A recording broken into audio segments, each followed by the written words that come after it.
The black horse kicked the auction fence so hard that dust jumped from the ground. Martha Bell stood in the hot street with her last $8 in her glove. Her mouth was dry. The air smelled like horse sweat, old leather, and cigar smoke. Every man in town had stepped back from that horse. But Martha did not move. The auction man shouted, "This animal belonged to Red Harlan, the outlaw, the killer. Who wants him?" Nobody answered. Then Elias Crane laughed. Elias Crane owned the biggest ranch near town. He wore a clean brown coat, polished boots, and a smile that never reached his eyes. He looked at Martha like she was already beaten. "Martha," Elias called, "you need flour, not a devil horse." Some men laughed. Martha felt the sound hit her chest like small stones. She touched the cracked silver ring on her finger. It had belonged to her marriage.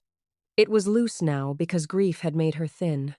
Her husband, Samuel, had died 3 months ago with blood on his shirt and no clear answer from anyone. And now Elias wanted her farm. The bank paper in Martha's pocket said she had 10 days to pay the debt. 10 days, or her farm would be sold. 10 days, or Samuel's grave would sit on land owned by Elias Crane. The black horse stopped kicking. It turned its head. It looked straight at Martha. That was the strange part. The horse's eyes were not wild then. They were sharp, almost sad, like the animal knew something the men did not. Martha heard Mrs. Chen whisper behind her, "Do not do it, Mrs. Bell." Mrs. Chen was a thin laundry woman with tired hands and a soft voice. She washed clothes for half the town. Martha owed Mrs. Chen money too, but Mrs. Chen had never asked for it with shame in her eyes. She only waited. Martha should have listened. But Martha had a bad habit.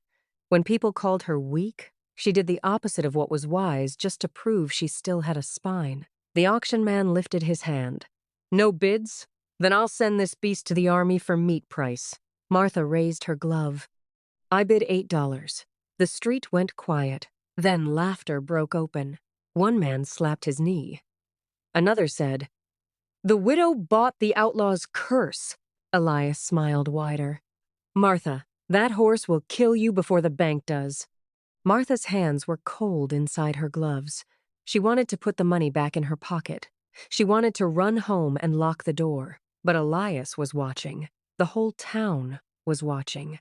So Martha lifted her chin. "Then I suppose death will have to stand in line." The laughter faded a little. The auction man stared at her. "Widow Bell, you understand this horse threw 2 men this morning?" "I understand. He bites. I have been bitten before. He belonged to Red Harlan." Martha looked at Elias when she answered. "A bad man can own a good thing." That line made Elias stop smiling. The auction man took her money fast, like he feared she would change her mind. When the horse was led to Martha, its black coat shone under the sun like wet coal. A red leather strap hung from its bridle. The strap was old, cracked, and marked with a small burn in the shape of a half moon. Martha noticed it. So did Elias. For one quick second, Elias's face changed. It was not anger. It was fear. Then it was gone. Martha felt something tighten in her stomach. Why would Elias Crane fear a horse strap? The black horse pulled hard, and Martha almost fell. Her boots slid in the dust. Men laughed again. The rope burned her palm through the glove. Mrs. Chen rushed close. "Let me help." "No," Martha snapped. Mrs. Chen stopped. Martha saw the hurt in the woman's eyes, and shame rose in Martha's throat.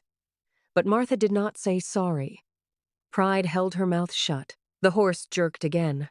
This time, Martha spoke low, not to the town, not to Elias, but to the animal. "I have no money left, so if you plan to kill me, do it after supper." The horse's ears moved. Martha did not know why, but the animal settled. The town went quiet again. Elias stepped closer. His boots made a slow crunch in the dry dirt. "You think this makes you strong?" he asked softly. "Strength is knowing when to sell what you cannot keep." Martha looked at him. "Then why are you so eager to buy my farm?" Elias's eyes hardened. "Because your husband owed money. My husband paid his debts. Your husband had secrets. Martha's breath caught. Elias leaned near enough that Martha smelled mint on his breath. Careful where that horse takes you, widow. The desert keeps bones better than promises. Martha's fingers closed around her cracked ring. Before she could answer, Mrs. Chen spoke from behind her. Mr. Crane, maybe the desert also keeps papers. Elias turned fast. Mrs. Chen lowered her eyes at once, but it was too late. Martha saw it. Elias saw it too. Mrs. Chen knew something. Elias pointed one gloved finger at Mrs. Chen. You should worry about your own boy. Mrs. Chen went pale. Martha forgot the crowd. She forgot the horse. She looked at Mrs. Chen and saw fear, deep and old. What does he mean? Martha asked. Mrs. Chen shook her head. Not here. That was when the black horse gave a sharp cry. It pulled toward the west road, not toward Martha's farm, toward Dead Mule Canyon. The same canyon where Samuel's body had been found. Martha's heart began to pound so hard she felt it in her teeth. The horse pulled again, harder now, as if something beyond the town was calling it. Elias grabbed the rope before Martha could stop him. Sell him to me, Elias said. Right now. $16. Double what you paid. The crowd murmured. Martha stared at the money in Elias's hand. $16 would buy flour. It would pay Mrs. Chen. It would give Martha a few more days. But Elias was sweating under his clean hat, and the black horse kept staring west. Martha swallowed. No. Elias's hand closed into a fist. The horse suddenly reared up. The rope ripped free. People screamed and jumped back. Martha fell to the ground, dust filling her mouth. The cracked silver ring slipped from her finger and landed near the horse's hoof. The black horse did not run. It lowered its head. With its nose, it pushed the ring through the dust toward Martha. Then the horse turned west again, and Martha saw something tied beneath the red leather strap, a tiny piece of folded paper. The paper had Samuel's handwriting on it. Only 3 words showed. Martha, forgive me. Martha Bell did not pick up the paper at first. Her hands were shaking too badly. The black horse stood over her cracked silver ring, breathing warm air into the dust. The street was silent now. No one laughed. Even Elias Crane looked like the sun had turned cold on his face. Martha reached for the paper tied under the red leather strap. Elias stepped forward. That belongs to me. Martha froze. The words were small, but the threat was not. Mrs. Chen moved beside Martha. Her hands smelled of soap, wet cotton, and lye. She did not look strong, but she stood there anyway. No, Mrs. Chen said. It was tied to her horse. Elias looked at Mrs. Chen like he wanted to bury her with his eyes. Martha pulled the paper free. Only a few words were written there. Martha, forgive me. Follow the half moon before Crane burns everything. Martha's throat closed. Samuel had written it. Martha knew the slant of every letter. She had seen that hand-write seed lists, love notes, and winter prayers. Now those same letters felt like a knife in her palm. Elias reached for the paper. The black horse snapped its teeth. Elias jumped back. Martha stood, holding the note against her chest. What did Samuel know? Elias smiled, but it was weak now. Your husband was not the saint you remember. That hurt, because Martha had feared the same thing. Samuel had been strange before he died. He had left at night. He had hidden papers. He had kissed Martha's forehead without meeting her eyes. Martha had told herself grief was making her imagine things. Now the dead man had sent her a message from a horse. Mrs. Chen whispered, Martha, we must go. Martha looked at her. You know something. Mrs. Chen's face trembled. My son worked at Crane's stable. He saw men carry boxes to Dead Mule Canyon. Then my son vanished. Martha's anger rose fast. And you said nothing? Mrs. Chen flinched. Then Martha heard her own cruelty and hated it. Mrs. Chen had been afraid. Martha knew fear. Martha had been eating it for months. I am sorry, Martha said, and the words came out rough. I should not have cut you with my pain. Mrs. Chen's eyes filled. Pain makes poor knives of us all. That line stayed with Martha as they left town. The black horse walked ahead like it knew the road. Martha named him Midnight because his coat swallowed the light. The air grew colder as the sun dropped. Dust stuck to Martha's tongue. Dry grass scratched against her skirt. Somewhere far away, a coyote cried. Dead Mule Canyon waited like an open mouth. Martha wanted to turn back. Her flaw rose inside her again. That hard voice said, "Do this alone. Trust no one. Need no one." But Mrs. Chen was beside her, carrying a lantern with both hands. Martha looked at the woman and said, "If I fall, do not let pride be the thing that buries me." Mrs. Chen gave a small nod. "Then do not let fear bury me either." Midnight stopped near a flat stone marked with a burned half-moon. Martha knelt. Her knees pressed into cold sand. She dug with her hands until her nails hurt. Mrs. Chen helped. They pulled away dirt, dry roots, and stones. At last, Martha's fingers hit wood. A box. Inside were land papers, signed statements, and one small cloth bag full of bullets. But the worst thing was Samuel's second letter. Martha opened it with shaking hands. "Martha, I am sorry. I helped Crane once. I thought it was only false papers. I thought no one would die. Then Red Harlan found out Crane was stealing land and blaming outlaws. Crane killed Red's brother and used Red's name to scare the town. I tried to confess.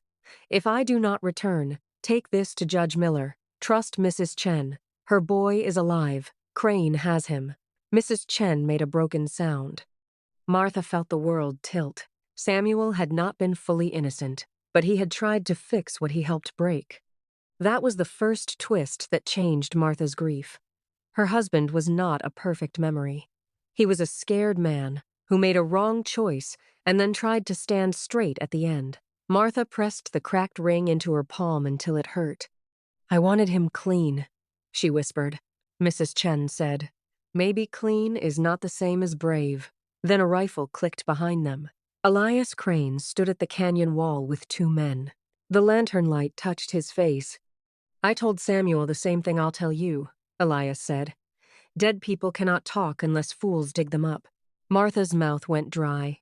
Elias gave her one choice: hand over the box, sign away the farm by morning, and Mrs. Chen's son might live. Refuse, and the boy would be found in the desert by sunrise. There was the ticking clock. Morning. Martha could lose her farm, Samuel's truth, and Mrs. Chen's son before the sun came up. Martha looked at Mrs. Chen. The woman was crying without sound. Martha knew what the old Martha would do. She would hold the box tight and say she could handle it alone. But the old Martha had almost lost everything. So Martha did something that felt harder than courage. She handed Mrs. Chen Samuel's letter and whispered, "Run when midnight moves." Then Martha threw the box at Elias. Papers burst into the wind. Midnight screamed and charged. The canyon exploded with dust, hooves, and shouting. Mrs. Chen ran with the letter under her shawl. Martha grabbed the cloth bag of bullets and threw it into the lantern flame. The bullets popped like angry firecrackers. Elias's men fell back in fear. Martha ran to Midnight, but Elias caught her wrist. "You are still weak," he hissed. Martha looked down at her cracked silver ring. It was cutting into her finger. It no longer felt like a chain to the dead. It felt like a small, hard promise. "No," Martha said. "I was lonely. That is not the same thing." Midnight slammed into Elias. Elias fell hard against the canyon stone. By dawn, Mrs. Chen had reached Judge Miller's house with Samuel's letter. By noon, men found Mrs. Chen's son locked in an old feed shed on Crane land, thin but alive. By evening, Elias Crane was tied in the back of a wagon, shouting that everyone had betrayed him. But not everything became easy. Martha still owed money. Samuel was still dead. And the truth about Samuel still hurt. Some townspeople looked at Martha with pity. Others looked away because they had laughed when she needed help. Mrs. Chen's son came home quiet and afraid of loud doors. Midnight still kicked at strangers. But Martha kept the farm, not because she became fearless, because she stopped standing alone just to look strong. A week later, Martha stood by Samuel's grave as cold wind moved through the dry grass. She placed the cracked silver ring on the wooden marker for a moment. "I forgive the man who tried to come back clean," she whispered. "But I will not pretend the dirt was never there." Then she put the ring back on. Mrs. Chen came up beside her with a basket of warm bread. Midnight stood near the fence, watching the road like a dark guard. Mrs. Chen said, "What will you do now?" Martha looked at the farm, the broken fence, the empty fields, and the people who had finally come to help mend them. "I will rebuild," Martha said. "But this time, I will leave the gate open for those who come with honest hands." Midnight lowered his head. Martha touched the half-moon mark on his old red strap. Once, that mark meant danger. Then it meant a secret. Now, it meant the road back from silence. And Martha Bell knew the desert had not given her a happy ending. It had given her something harder. A true beginning. The end.